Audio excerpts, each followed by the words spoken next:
Well, here we are again, another generation of graphics cards and another attempt to water cool them cheaply by slapping an AIO liquid cooler on them. It's time to take the NZXT Kraken G12 mounting kit and put it on the RTX 3080, the poor man's cooling solution.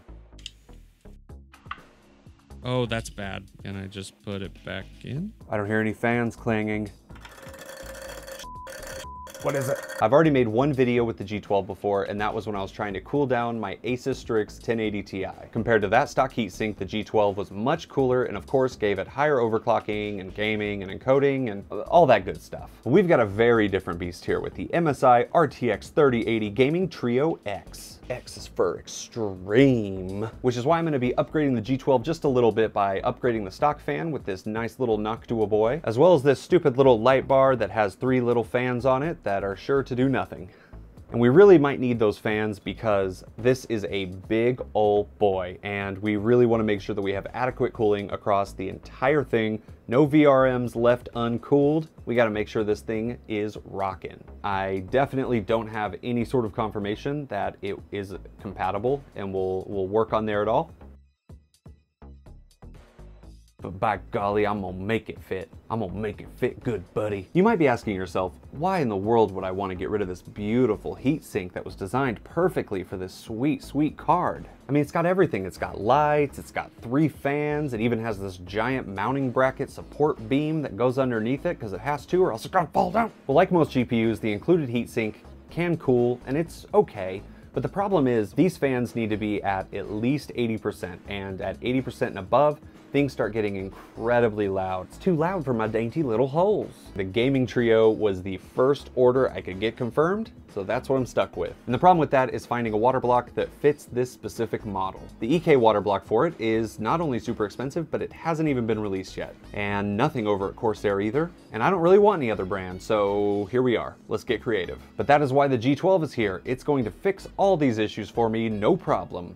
Kinda. I'm gonna save money by using this very ugly 120mm AIO made by EVGA that I've had for way too long. Oh my god, no.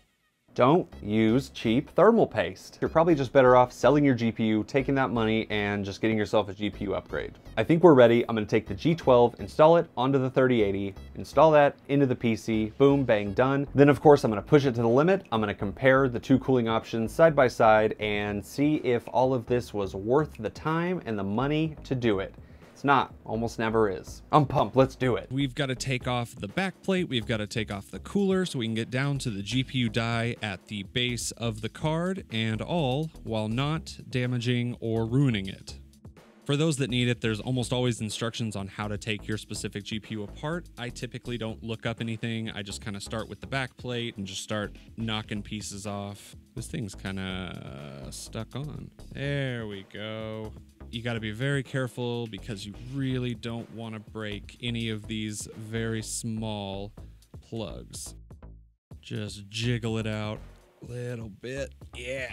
And there you go. We are disconnected. Look, people say I'm a monster because I use too much thermal paste. Look at MSI. They are also monsters. If you mess this up and you scratch this die and you break it, that's it. The card's done. That's really the only scary part of this. Couldn't find the other thermal pads, took them off the MSI one, so we're good to go, I think. Even though I looked it up, I seem to have gotten slightly the wrong size for the fan. And this fan is quite a good upgrade over the one that came stock, so I just had to make it work. Because of the circular design of the bracket, you can just go ahead and click this in however you want.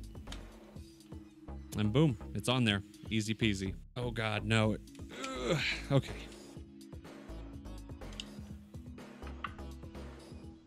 Oh, that's bad. Oh, that's bad. Oh my god, no. Can I just put it back in? Oh, that piece just disintegrated. No. Fuck.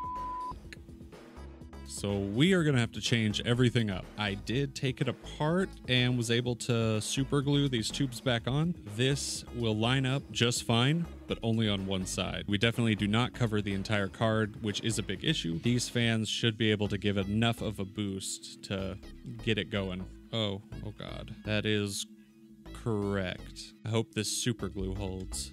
So we need to put on some thermal paste, but definitely not as much as they threw on here. I think it's gonna be okay. All right, my friends, after quite a battle, quite a struggle, it's a little bit bent, but it's actually pretty flush on there now. So here's the deal, sweet boys. This is real dumb. I'm gonna go ahead and give it a try. I do have it on here. It is, as you can see, quite crooked. We're not covering up hardly any of the VRMs. It's very, very loose. Something else is broken in here, so there's no guarantee that this will run or won't explode or won't break anything. Oh God, I just want to get this over with. It might just have to sit tilted up. So far, so good. There we go. That should be a little bit more light. I hate these projects. I don't want to do any project ever again. All of that is plugged in. Seems stable enough, relatively.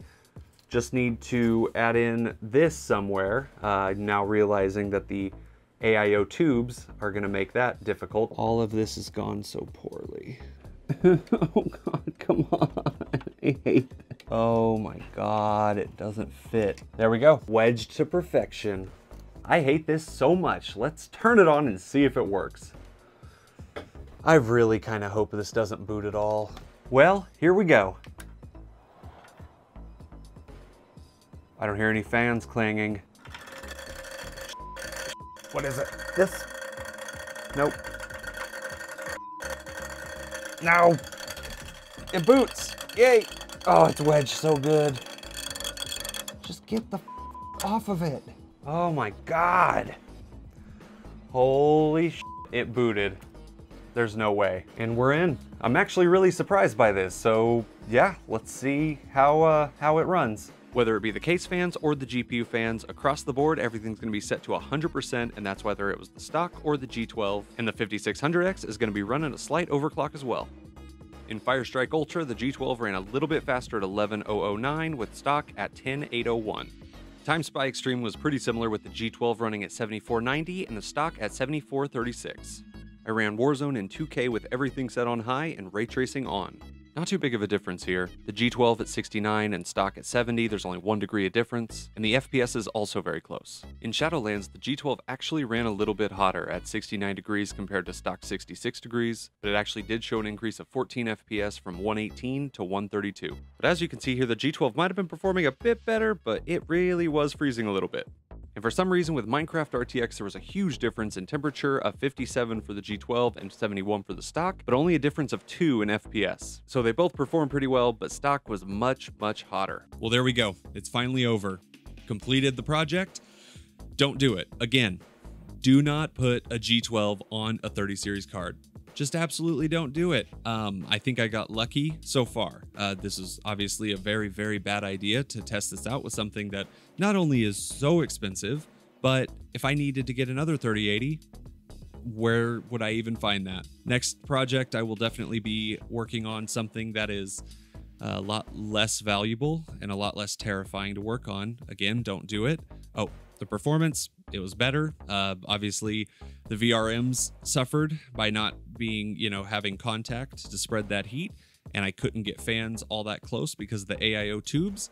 So I did have some instability with the card when running some of the benchmarks, but performance when it was better was just barely, slightly better. What a worthless use of my time. Tell your friends to like me and sub me.